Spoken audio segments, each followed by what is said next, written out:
بلوگر شناخته تاجیک عثمان یا عثمان جان میرزا مرادوف مؤسس و مسئول کانال پرتماشابین تاجیکان شو در یک ویدیو در پاسخ به اون سوالها که چرا وقتهای آخر کم ویدیو نشر میکند گفت که اخیرا برای یک ویدیوش او را 11 شبانه روز حبس کردند. عثمان با همان لحن پر از ظرافت‌های نمکینش در این ویدیو میگوید: بسیاری ای مردم میبینم خرسان میشن الحمدلله. اول پبرات که آغوش میگیرن بعدا یک سوال میدن. بچه چو کردی ویدیو کامرو وارداستی؟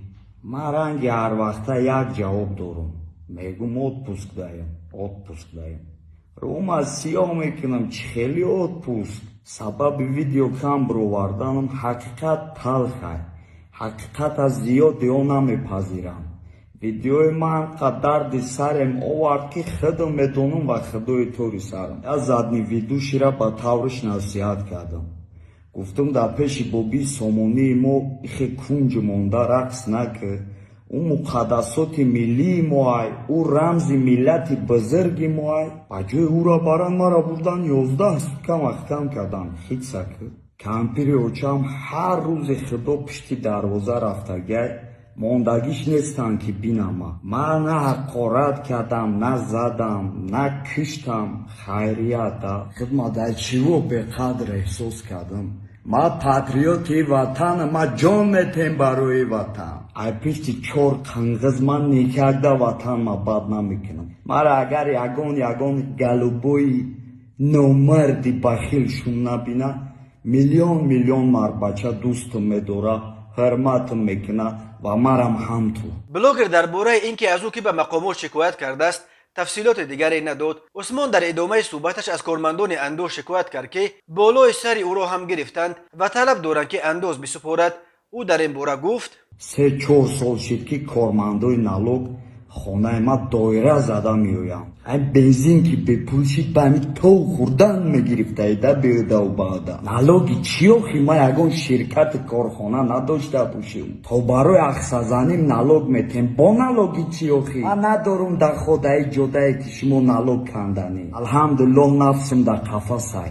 نه قمارخانه رکلام میکنم، نه حرام خانه دعوت میکنم و نه مردم فریب میکنم. کتابم نخوش ما کتاب انالوگ بنده.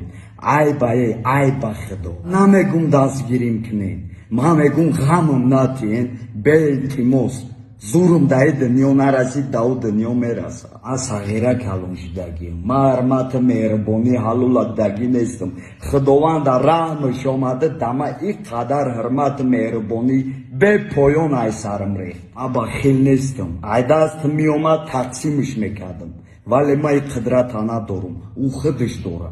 کمیته اندوز که چندین سال باز تلاش دارد تا بلاگرها را به پرداختن اندوز وادار کند، ماه ایول سال جاری خبر داد که 32 بلاگر در اداره های اندوز ثبت نام شده از فعالیت‌هایشان در یوتیوب و اینستاگرام و شبکه‌های دیگر به مبلغ 300,000 سومانی اندوز سپردند. کمیته اندوز جمع فایده‌های بلاگرهای تاجیک را 18 میلیون سومانی برآورد کرده و گفت متاسفانه نه همه آنها اندوز خود را از روی وجدان می‌سپارند. عثمان جان میرزا محمدوف مؤسس و مسئول کانال پرتماشابین تاجیکان شو یکی از پرتماشابین ترین بلاگرهای تاجیک است که با شرافت اصل شوخی‌های پرظرافت و نمکینش مخلص زیاد جمع آورده است. عثمان به فرق از بلاگرهای دیگر که اکثرش از مسائل سیاسی فاصله میگیرند، به مسائل سیاسی نیز دخالت میکند و از حکومت کنونی تاجیکستان خیلی گرم استقبال و پشتیبانی کرده مخالفان حکومت را برعکس شدیداً به باد مذمت و مسخره میکشد.